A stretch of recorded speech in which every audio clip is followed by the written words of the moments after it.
Ladies and gentlemen, RosterWatch Nation, welcome back to the epic RosterWatch Podcast, brought to you by RosterWatch.com. My name is Alex Dunlap here with Cody Carpentier as we are getting ready for the RosterWatch.com training camp tour. And as we're getting ready, we're keeping an eye, of course, on all the different training camps, everything that's happening as these things open, as these players are running around in shorts and in shirts and in helmets before the pads get cracking. But there's still things that are happening. There are things that we need to keep up with and things that we certainly would want to keep you guys abreast of as we sort of gear up for this thing and as we continue to tweak and hone in and make more mystical, magical, and mythical the RosterWatch cheat sheets available at rosterwatch.com, where all three versions are now available. Again, that's over at rosterwatch.com. The best way to support this content is by becoming a pro member at rosterwatch.com. All right, Cody, let's get into it. I figured, man, we got a whole grip of notes that we're just kind of keeping as we go through things we see across the old Twitter timeline, things that we're hearing from people who we know at some of these camps. And I figured that, for the sake of just making this thing not go 3 hours, we can just pick one thing from each division, and we'll just switch off. We'll start out in the AFC. You can pick first. Let's pick one thing from the AFC South that is stood out to you. And I'm sorry for doing this and starting out in the AFC, which is farther down the page. The AFC South, halfway down the AFC page. It has no just a random, just totally random. Very little coordination there. But anyway, AFC South. Let's go Texans. Let's go Texans. Big things I kind of saw was John Mechie was cleared for training camp. Today I saw him out on the field running routes, looking good. Also saw a clip of Nico Collins out there making a catch, a little bit of a push-off, I guess you'd say, kind of like the DJ Moore thing from yesterday. But from CJ Stroud, I don't really know what this Texans team is going to look like, but I do know that these two receivers look healthy and they're on the field and they're potential weapons for CJ Stroud that could potentially help us in Superflex late in those drafts when, the ultimate draft cheat sheet is sometimes giving you Stroud and Young later on, and seeing weapons in Houston, Texas is kind of get me a little excited. Well, if you just look at it too, it's like, we're talking for Mechie. I'm looking at the Fantasy Pros ADP stuff. It's like, he's going, 228 overall, wide receiver 74. Nobody's taking him. People are taking guys like, Isaiah Hodgins and, Rashid Shaheed and Hunter Renfrow, Curtis Samuel. That's the area that Mechie's going in. So sort of one of your last picks of your fantasy football draft in season-long managed leagues, but somebody who could be somewhat interesting. There was the other reporting that came out that, and this is all just speculation stuff, but there were some people that were saying that Nico Collins, I know Trashman's been on this, and it's not much of a hot take to go along with the narrative that some people have that Nico Collins looks like CJ Stroud's favorite wide receiver to start. The fact of the matter is we've heard this narrative all throughout OTAs and all throughout mini camps dating back to May, where it switched off. At first it was Tank Dell, then for a while they said, well, Nico Collins is obviously his favorite guy. And, now we're getting Mechie back. It's going to be interesting to sort of follow along. Trashman is going to be at Texans camp. I think he goes to Chicago first, and then he's getting back to the Texans camp for their joint practices with the Dolphins. And so we'll get to, and that's sort of a cool mix. I'll bet you those are two teams that practice well together, given that McDaniel and D'Amico were both there with the 49ers for so long. They probably have similar practice styles. That should be a good setup for them and a good, a good efficient practice that we'll be able to take in as far as watching those two teams together. Do you have at ADP right now a favorite Houston Texans wide receiver? I'll tell you the ADPs right now. So John Mechie is wide receiver 74. Nico Collins is going as wide receiver 59, so around 167 overall. And then as far as Tank Dell, is he going after Mechie? Yeah, he's going way after Mechie at 249. I don't see much of a difference between Dell and Mechie. Yeah. I would say probably my favorite right now, it has to be Nico, just because Nico's been there for a couple of years now, and he more so resembles kind of what and again, I'm not comparing him to Marvin Harrison, but he more so resembles that body type of what CJ Stroud had last year. It's a big body, and it's a guy he's not a veteran, but he's been there for a couple years. And honestly, in this receiving room, he might be the vet of the group as far as being having the most talent, the most upside overall in football right now. So I like Mechie, but again, he's technically a rookie. Tank Dell, obviously a rookie with great routes.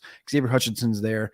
It's not an exciting group, but it is an interesting group. And I think if I'm going to latch myself to one, it's probably going to be Nico again, even though I still I've been on Nico just like Trashman the last couple of years. I want a little more. And hopefully yeah, you deserve a little more. You think you should want more in life than the production you've gotten out of Nico Collins. Cody, you can't keep living like this, brother. You can't keep settling. I also just one other quick thing. It should be a team that's in position to be throwing the football a lot, right? As far as how as far as the way you're projecting these game scripts. So just with that being said, I did notice that there were some nice clips. Dude, Dameon Pierce is such a good ball catcher. I saw him catching the way he frames the football outside of his body to where he just gets his first step up field so fast. He's not a super fast guy, but he has that economy of motion as a receiver that we saw at the Senior Bowl that was very, very obvious. You can see that he has that connection developing with CJ Stroud. And so if it is a team that we're projecting to be in these negative game scripts that we don't like for running backs, maybe there's a little bit of air there. A little bit of runway for Dameon Pierce to be involved even in those sort of come from behind scenarios, even though people are sort of counting him out of that just because they brought in Devin Singletary. Okay, so I'll go next. And for the AFC East, how about we talk about the Jets? I think there's a bunch of interesting things with the Jets. So I've had to do some other work all morning, so I did not see the Garrett Wilson stuff. Did you see what happened? Have you seen video of Garrett Wilson with the ankle earlier? And, they said he's limping off the field. So he wasn't carted off. That's good. He limped off. I wonder, I'd like to see video before we comment on it too much. I'd like to know whether he was helped off. Whether it was one. No, I didn't see a video of Garrett go down, but I did see him limping off. I also just see another tweet come across the board. Jalen Ramsey was just carted off. He had a leg injury now. Not fantasy relevant, but it's Jalen Ramsey. It literally just popped up on the timeline. It's fantasy relevant to me, and then I got to go into the matchup algorithm, and now the strength of schedule tools are going to need to get. Well, we'll see what it says. Yeah, we'll see what happens. But because Donovan Wilson, they acted like that was a big deal the first day. Who was it? Chauncey Gardner-Johnson. Yeah. I thought that was going to be a season ender the way that they were talking about it. So we'll reserve judgment. But man, I don't want to go fix those strength of schedule tools.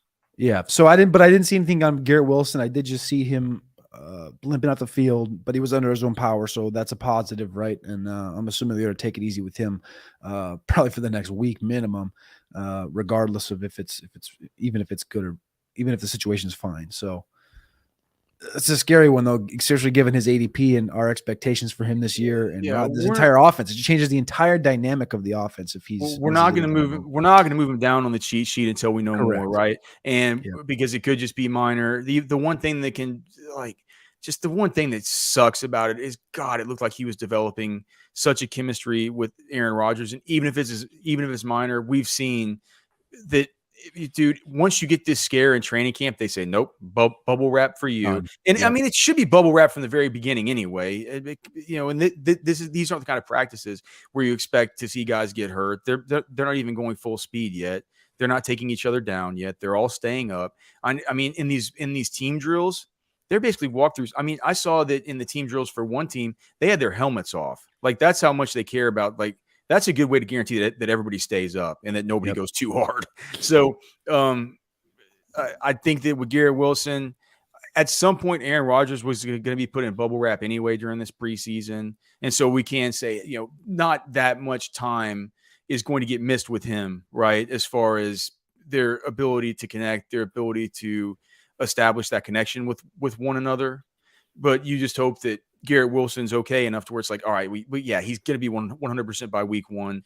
And also during the time that they have, off and maybe away from the team, away from those team settings where they can just get some good one-on-one work going. And that's what we should hope for. Next man up, Allen Lazard? That's got to be the incumbent, because Corey Davis is also not. I mean, not that we expected much out of him, but he's not practicing right now either. So that's got to move up Alan Lazard. I've seen a little Jason Brownlee pop. So I mean, it kind of falls off quick. Oh, it's Lazard. Yeah, it's Lazard for sure. Yeah. And yeah, this gives a little bit of a daylight to a guy like Mecole Hardman. Yeah. I would say, to kind of show his wares, show he's a little bit more of a well-rounded wide receiver than a gadget guy, which I'm not exactly sure that he's going to be able to show, but he certainly has the wheels. The other thing about the Jets, there's this stuff about Dalvin Cook, and I mean, we just have to talk about it. So Dalvin Cook is showing up there. I agree with our friend Nate Liss, who on Twitter just said, he just quote tweeted, I believe it was Craig Carton, who originally had the Dalvin Cook news, and now it's looking like Dalvin did actually fly up there. He said that if this goes down, Dalvin Cook is the perfect guy for us to really envision Aaron Jones globbing onto for the next 2 years. He's the kind of guy who he's seen in division. He's the kind of player who I think he'd like to have in the backfield with him. Maybe you could. I'm not sure. It was like last year. I think he had a pretty bad. When I was looking at it, his PFF grade for pass protection wasn't that great last year. I don't know if that was an anomaly. Whether you've noticed before, as probably a closer observer of the Vikings than I am. But like if Dalvin goes to the Jets, thank goodness we haven't been getting that much Breece Hall. We've been worried because of the injury stuff. With that being said, what do you make of Breece Hall for redraft this year with this Dalvin Cook stuff happening? Does this give you any more hesitancy than you had previously? I mean, no. I literally the day that we had Dr. David Chow on the Sirius channel, Sirius XM channel 87 on Saturday, he talked about, he's like, I'm very hesitant. I'm a year away, and next year I'll be all in on Breece Hall, but where the ADP's at, he's like, I'm out. I can't do it. And then that was like, even hearing Dalvin Cook's name get mentioned, Izzy Abanikanda got drafted, Michael Carter's healthy. I mean, Zonovan Knight still. They're like, there's just so many guys there, and they're kind of telling you something without telling you something. Bingo. Yep. So, and then you bring up Dalvin Cook and what Dalvin Cook can do in the passing game. That's what he's always been great in the passing game, in the screen game. That's kind of where he made he was good. He had back to back 1,000-yard rushing seasons, but the screen game is really where he dominated Minnesota. And that's where it was fun. And you could see it coming 2 miles away when it was going to happen during those Viking games, and they'd pop him out there on the screen. And that's where he works good. He works good in pass pro. He works good outside the box. And it brings another dynamic, I think, to the Jets offense, especially pairing him with Aaron Rodgers. So, I think it feels like it's a foregone conclusion. It's done. He's going to be a Jet, but we'll see in the next coming days what happens. Yeah, I mean, that could be the money that they were clearing up with the Aaron Rodgers stuff. Not your cockamamie Devontae Adams takes. I mean, but let's be honest. Like, they opened up $20 million, and you look at Dalvin Cook. Like, what's he gonna? No, he's not going to get that. He's not going to get. He might not get $6 million. He'll get Joe Mixon money. He'll get just under 6. Okay, that's fair. That's fair. That's a fair number. Okay, so why don't you pick? Why don't you go AFC West? Beautiful. I was hoping you were going to say that. I want to go to the Chiefs wide receiver room. All right. So Tony just obviously had surgery, and I pulled a couple of quotes from Matt Nagy, the offensive coordinator for the Chiefs, and he was talking about Richie James, Rashee Rice, Justin Ross, and Sky Moore. And all these guys are very interesting to me. And Rashee Rice, of course, the rookie at SMU, we love him. But one thing that really, I actually was talking to my boy Matty Kuhn about this last night, was how do I decipher these comments and kind of where it tells us that Matt Nagy has these guys in his head. He said about Richie James, he says he talked about his ability to tempo his routes and connect with Patrick Mahomes consistently. Rashee Rice, Nagy and Rashee Rice, every day he's made incremental improvements. And then about Justin Ross and Sky Moore, he goes, I relate it to Sky Moore. Sky Moore last year came in here. He was drinking out of a fire hydrant. There was a lot of stuff coming at him, and you can't play fast. It's hard to play fast as a rookie. Now you get a second-year player, and it's somewhat the same way for Ross. So what that tells me is that Richie James, and again, I haven't heard anybody talk about a receiver for the Chiefs the same way as anybody has about Tyreek Hill. And Tyreek Hill is the best at tempoing his routes and getting open and finding that spot for Patrick Mahomes. And again, I'm not comparing Richie James to Tyreek Hill, but I'm saying We haven't heard that comment about any receiver in this offense before. So that's interesting, I thought. And then the everyday incremental improvements about Rashee Rice tells me he's a rookie. He's drinking out of a fire hydrant right now, and he's at the bottom of this list. Justin Ross, Sky Moore, very interesting to me that they're both taking that step up. And I think Sky Moore probably obviously ahead of Justin Ross, but even Justin Ross being in the same conversation with Sky Moore is interesting. That's kind of bad for Sky. It's kind of bad for Sky, but also like we're not hearing anything negative about him. And from the Juju, we heard some comments from Juju over this offseason about Sky being that guy. Sky got a touchdown in the Super Bowl. I think they like the offense. I think the team overall likes Sky, but also hearing comments about Richie James and Justin Ross. How do you kind of decipher all four of those? Well, I think that Richie James and Justin Ross, you can get at the very tail end of your drafts. With Sky Moore, you're having to take him now at the 11, 12 turn is where, I don't have his exact ADP pulled up, but I've done enough of these sims since we boosted down Tony and we got Sky Moore up a little bit to give us an option for a late wide receiver. It's usually around the 12th round. So it's a little bit of a higher price for the types of players who you can get there. But I mean, he's Sky Moore, dude. He's an original Cody Carpentier dog for sure. And we love him. And I'm going to go with the players who I love that I've evaluated really, really highly. And that's why we do this work. That's why we spend the money to go do this stuff. It's like we got the eval on Sky Moore. We've seen him live. We know how he moves. We know how he acts. We know the kind of player and the kind of person he is. With Rashee Rice, we've gotten to see him live as well. We've done a lot of intel work on Rashee Rice. We've talked to the people at SMU about him. We've talked to people who've played with him. We have the book on him, right? And what Trashman will always say about Rashee Rice is that, and it's funny you mentioned incremental improvement because that's what Trashman always said at the Senior Bowl, if you remember, Cody. Yeah, he was saying, every day he said, I don't care what you say about Rashee Rice. He's gotten better every day.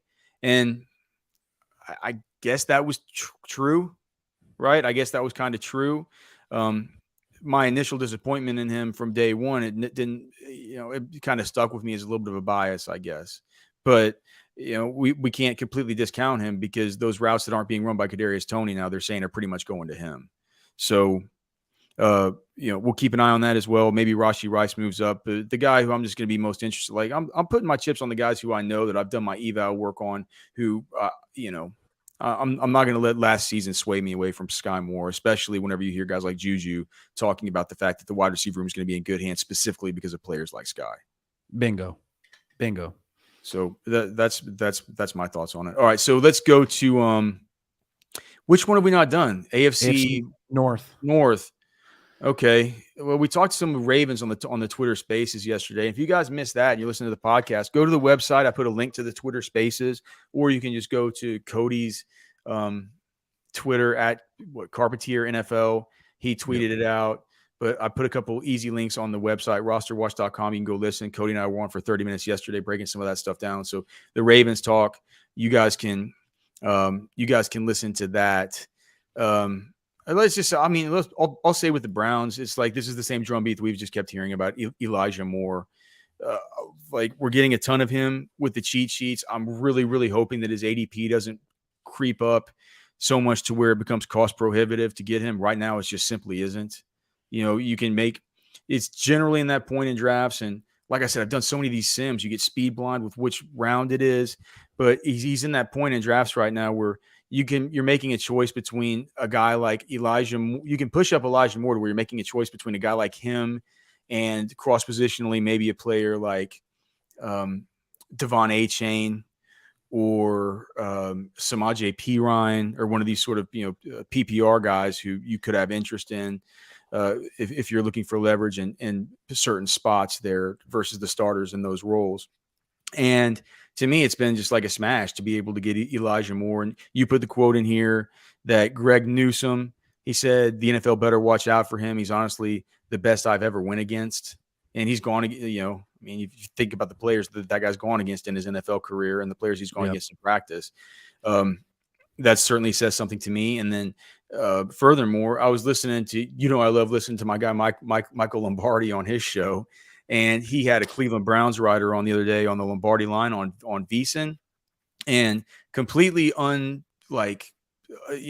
completely unprovoked. Yeah, unprovoked, right? It wasn't something like a leading question didn't lead to this, right? They were talking about the offense this year, and he said, like, well, Deshaun Watson's got this. He's got all this weapons. Like, Nick Chubb, he's bound for a big year, and he's got guys out there like Elijah Moore and all the, the first guy he mentioned wasn't Amari Cooper.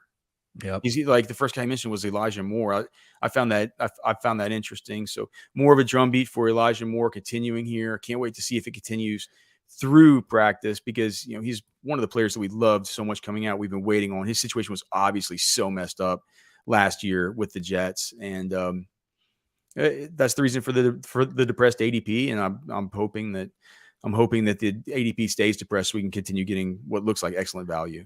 So my question off of that, Elijah Moore looks like wide receiver 55, Sky Moore wide receiver 56. If you had to pick one in a draft, I mean that's built into the sheet. You take I'll pull up the sheet right. Like I'll tell you exactly where I have Elijah Moore priced right now in PPR. So if I look on the PPR, I think that's just an interesting dynamic though, because a lot of people, I think on the surface, maybe a lot of people that aren't our listeners would say, well, Sky Moore's attached to Patrick Mahomes in that offense. Kadarius Toney's gone. Why isn't he the wide receiver one? Why wouldn't I want the wide receiver one connected to Patrick Mahomes without, forward thinking, right? I'll take Elijah Moore before I take Michael Pittman. Ooh, I like that. Like, you know what I'm saying? Like they're players who, I don't know. I'm not necessarily saying that that's how the cheat sheet's built, right? But you're not going to get Michael Pittman. You're very likely going to get Elijah Moore. I mean, you're talking about a guy who you can get in the same area where you're getting. I mean, these players are good, but Elijah Moore's. I mean, Gabriel Davis or Elijah Moore. We're talking like Treylon Burks, a number 2 wide receiver, or Elijah Moore in a completely different kind of offense. Jahan Dotson is a number 2. I think you stack Elijah Moore up as a prospect versus those guys coming out, and you throw away what happened last year, and you add in the fact that he really seems like he's fitting in well there in Cleveland. Yep. Deshaun Watson, if Deshaun Watson is the quarterback that we expect him to be, if he returns to form, then he's got the best quarterback situation out of anybody in any of these guys that I just mentioned. He's a number 2. He's got a better pedigree as a prospect. I mean, what are we doing? So yeah, like I would take him over Sky. I think he should be in a different tier, and his placement on the sheet doesn't. His placement on the sheet is just exists for the prospect of making sure that your roster is balanced. And if you end up going a little bit running back heavy at first, the sheet will bring you back to wide receivers in a way to where Elijah Moore is probably going to be one of them that is a life preserver receiver. It's like a wide receiver 3 as you continue on down the old cheat sheet rabbit hole. I like that. Okay, so are you picking next? Or wait, so I picked that. So yep. You're up for, why don't you go to the NFC? All right, so NFC, let's go to we talked about the Saints already yesterday. Again, you can listen to the Twitter Spaces. Go to RosterWatch.com. I think it's the first article that's up on the ticker. You can hear Cody and I going over some of this other stuff. Yeah. So, but I'm gonna stay in the NFC South with this one here. I saw a little bit on Sean Tucker and Keyshawn Vaughn. I know this is a backup running back situation here, but it's interesting because Sean Tucker was working out where he hasn't because he's had the heart issue all spring and summer. Tucker looked smooth in his limited work, had some catching up to do in regards to learning the offense. But the running back who looked very good was second stringer Keyshawn Vaughn, who's decisive with his cuts, seems to be a tick quicker than last year. This is like the Sophie's Choice for Byron, where you got to pick one of your 2 kids in that horrible book. Like for Byron, these are two of his sweetest babies as far as whenever he was doing his whenever he's been doing his evaluation work. I mean, he was so much higher on Sean Tucker than the rest of us. He fell in love with his film, and he didn't take into consideration everything that was going on with the medical and everything like that. But he said if that wasn't there, he would have been like right there, clearly Bijan, Gibbs, and those, you're gonna have these guys up. But he would have been cracking into his top 5 as far as an overall talent in this class. So I mean, the guy certainly has talent. if the hardest, I mean, if he's on a football field and they've cleared him for whatever the hard thing was, Yeah. then I would. It isn't like it's an it's not going to make him slower. It's not going to, you know. I mean, I hope he's not taking any sort of risk to his health or anything like that. But if we're evaluating what he's going to do for us in fantasy, it's like, I mean, do we really even think about this stuff? No, I mean, it's either really what it is either, you know, like, I don't know. I think if he's cleared, then they're not going to be worried about like a cardiac arrest or heart attack, et cetera, et cetera. So I think we have to take that completely out of it. If the doctor's cleared, this hard stuff like with Star Latulele, and then there was the stuff with Hurst, who got drafted by the D lineman Hurst, that got drafted by the Raiders. Like sometimes these guys have these things to kind of flag up and stuff, and they just kind of, it's like, well, that's some kind of little, I don't know, who knows? I don't know, like some atrial blah blah blah, and it's like it's not going to affect them like until they get 60 years old, and they might have to take medicine for blood clots or like it. You know what I'm saying? Like if they're cleared to play football, they're cleared to play football. Yep. And so my question that comes down to is Vaughn looks better. You guys famously watched Vaughn at the Senior Bowl. That was a Senior Bowl I was not at, but Vaughn supposedly had a good Senior Bowl there, and the last couple of years have been tough for him. I didn't see anything on Chase Edmonds, who's also in this backfield, and I think he's probably just a dust ball and gone. It seems like it's going to be Tucker versus Vaughn for this RB2 spot. Do you know what's so funny with this, Cody? Like we're and as we're talking about this number 2 spot, and as everybody's talking about this number 2 spot, and they're just assuming that we know that Rachaad White is the clear number 1. Everybody's just assuming that we just know that. It's like it's so well known on the Bucs beat that guy is the far and away clear number 1, that there's all these heated discussions had about running back 2. It's like it isn't even a question. Like he's the one that the media people are trotting out every day. Did you hear his prediction that they're going to win 12 games? Rashad said that? Yeah, that they're going to win 12 games this year. Like, so they're trotting him out there. He's making these big claims. He's talking all this stuff. Like, so that's another thing, just a little bit of a subtext. The fact that we're talking about, you know, that they're bickering over who looks like the running back 2. It goes without saying among everybody that watches this team every day and who follows it so closely that Rachaad White truly is the one. So it gives you a little bit more confidence in some of these, you know, middle round. I hate to say it, but these cockamamie, these 0 RB builds that I've felt so dug in against in my past. There's some players, man, through these middle rounds that you can at least take a stab on and not feel too icky about. It's a starting running back, and I mean, we just talked about Dalvin Cook, who's not even on a roster right now. We're predicting he's going to be on a roster, going RB21, 2 spots ahead of Rachaad White. J.K. Dobbins injured practice right there, RB20. That's horrible. Yeah, so that's horrible. We have on. Do you know how many we have? We have Rachaad White on the cheat sheet. We have Rachaad White. How many spots ahead? 1, 2, 3, 4, 5, 6, 7, 8, 9, 10, 11 spot, 11 running back spots ahead of Dalvin. Yep. And it's going to stay that way, unless until we know where Dalvin goes. Yeah. And even if we know where he's going, if he's going to the Jets, I think it's going to be a lot more of a pain in the ass to people who have Breece Hall than it's going to be a huge boon to people who have Dalvin Cook. Yep. So, okay. Was there anything else with the Bucs that you wanted to talk about? No, just, I mean, something between you and I was Kalijah Kancey. We talked about the defensive run grades and stuff like that, and what this team was going to look like. Kalijah Kancey already looking incredibly disruptive first day of camp. So, again, we'll see what that looks like, but I need to get the scouting grade up. But I mean, you're right. Our scouting grade that I had on Kancey, is not good enough. Yeah. So I need to get it up. And I mean, we'll keep an eye on the Jalen Ramsey situation here through this afternoon and through tomorrow as we're kind of monitoring this stuff more and making some updates to the cheat sheets before these kind of super early redraft league kick off this weekend. So we'll get those strength of schedule tools updated with those, at least those two things, and hopefully, knock on wood, not too many other injuries. I did forget one more thing with the Bucs, and this is going to be my trash man take. This is my undercovered one here, but Russell Gage hasn't been practicing. Oh, Jesus. And there was one comment that said if Gage doesn't return to action soon and perform well, he could slide down the team's depth chart. Is there any way that I can mute your mic? I can. I can mute you. I'm sorry. I was just making sure in case you got too trashy. So. I'm just gonna say it. Trey Palmer. Period. Yeah. No. I mean, hey, dude. He's definitely one of your dogs, right? He's definitely one of your dogs. Okay, let me pull up. Did I somehow I accidentally closed. I was going to the ADP tab and I closed out. Too busy trying to mute me. X out all of his shit. So we talked. Did we talk NFC North yet? We didn't. Nope. Okay, so NFC North. How about this stuff about just the continuing drumbeat about Sam Laporta?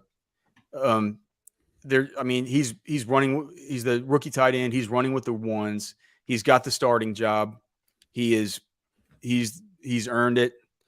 He's good. He's going to be in a good offense. He's going to play indoors. It's a team that last year, Kansas City had 16 touchdowns to their tight ends. The only team behind them was Detroit. 13 touchdowns to tight ends last year. Just a crazy year for tight end scoring there in Detroit. And you bring in Laporta, who's going to be like the starter. It's not going to be this weird mix down in the red zone of Brock Wright and Shane Zylstra and James Mitchell.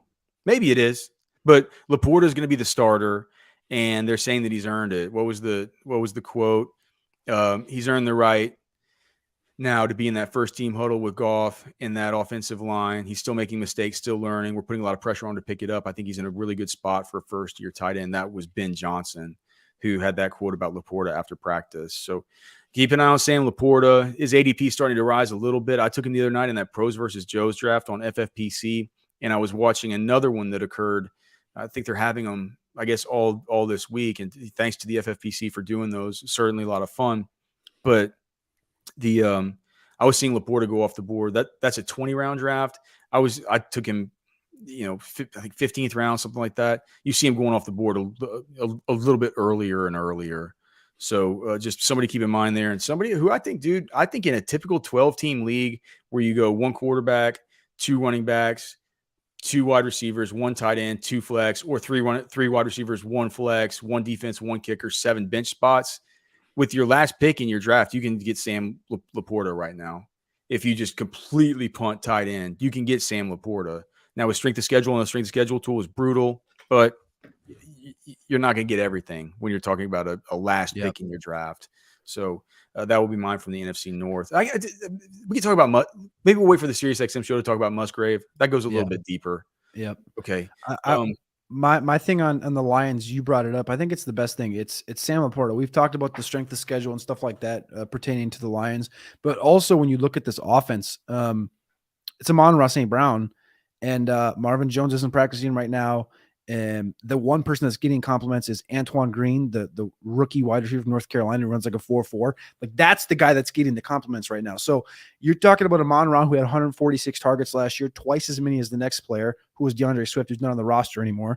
So you have to think like the funnel of targets should stay similar to what it was last year, right? Amon-Ra should get that big bank, that big 140, 150. The running back position, Gibbs, Montgomery should get, the 70 to 100 combined, I would say, between the two. But then you look at that tight end position, it was TJ Hawkinson, it was Brock Wright, Shane Zylstra, and James Mitchell, and they combined for about 95 targets last year. I don't know how Sam Laporta doesn't pay off. I think he's better than Shane Zylstra. I think he's better than James Mitchell. Brock Wright's going to get his run blocking opportunities, but Laporta should definitely be out there just because of the lack there of talent, I think, in the overall passing game in this offense. But not only that, but like the funnel, I guess you'd say, or I think is how I'm trying to say it, the funnel of targets, where it's going to be Amon-Ra, it's going to be Jahmyr Gibbs, it's going to be Sam Laporta, and maybe you mix in Marvin Jones if he's healthy a couple games. Like that's kind of my expectation of that. All right, we got is the NFC East and NFC West the only two that we have left? Bingo. Why don't you pick one from the East? All right, NFC East. Let's go to the Washington Commanders. Antonio Gibson anticipates being in the J.D. McKissic role this year, contributing on third downs and end-of-half situations. And this only shoots a memory into my brain from a game just a couple years ago. End-of-half, screen ball, Antonio Gibson, 86 yards, makes 3 guys miss, goes all the way to the house. That's something that Brian Robinson can't do. That's something J.D. McKissic never did. Antonio Gibson's a one-of-a-kind player, and he's been a best ball guy, the cliche or best ball only guy. He's been a best ball guy forever, I think. But as far as fantasy goes, I think he's a better overall running back than Brian Robinson. We've both seen Brian Robinson at the Senior Bowl and in these locations. And I think we talked early on, especially during the combine, things like this, about what the Eric Bieniemy offense is going to bring to the writers or to the running back position. We saw Jerick McKinnon last year set the franchise record for receiving touchdowns. Antonio Gibson's got a big role here, not only the J.D. McKissick role, but also a Jerick McKinnon type role. And we know he can do it out of the backfield, 225 plus pounds. So I'm interested. I'm still interested in him. The team is meh, but I'm always going to be interested in Antonio Gibson. I mean, just think about it. I mean, it's also a fail safe against Sam Howell if he can't be. I mean, I thought he's looked a little bit good in some of the routes you've seen him throwing to McLaurin and stuff at practice, but that's against air. I haven't seen anything in team drills or anything yet. That'll be soon enough for sure. Again, kicking off the training camp tour here shortly, where this will be ground zero here, bringing you all the information that you need to know from these camps. But if for some reason Sam Howell struggles with driving the ball downfield, driving it across the field, that Antonio Gibson's a dynamic yards after catch dump off option that he can certainly utilize. So, and another thing is Washington insiders that are at every single team period told us at the combine that their thoughts about Eric Bieniemy was that the biggest beneficiary of his system was going to be Antonio Gibson. So something to keep in mind there. He doesn't have all of the organizational hate that some people would have you believe. There are people in an organization, people who work closely with the coaching staff, who really think he's a very talented player. Okay. Okay. So I'll choose the last one. NFC West. Kind of a dead division as well. As far as news. You want to talk about, I mean, look, we'll talk about Kyler, in the Cardinals. A couple things. I mean, I saw Michael Wilson running some routes yesterday, just looking like Michael Wilson, slow, steady, just good player. He looks good. I'm not sure if the volume is going to be there. I'm not sure what the quarterback situation is going to be like with him. You see the pictures of Kyler Murray where he's carrying the big, what Cody, what is it in weightlifting and like SEAL training, that big like body, that hero roll thing you have? The sandbag? Yeah, but like the big long tube one that's like I forget what it is. It's got the yoke on it. Maybe it has a name. Like I see people at the gym, they have it and they go down on one knee and they come up. But he had one of those things on where he was like walking in sand and stuff like this. James Conner says that he looks amazing. But here's the other thing, dude. James Conner keeps getting put in front of the media, and the more and more you look at it, and the more and more you look at the on-off splits when Kyler's been on the field and stuff, you look at the players who are behind him.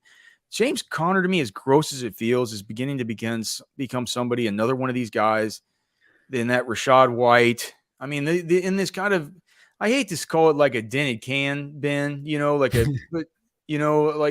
but you just, I mean, these guys, you get to the James Connors and the Javonte Williams and the Rashad White, this kind of area, and you have questions about these players in fantasy. I mean, they have their warts, but it's beginning to where you can make bull cases for them. And what you're having to give up to get these kinds of players is what I've begun to feel like is a little bit of a wide receiver dead zone.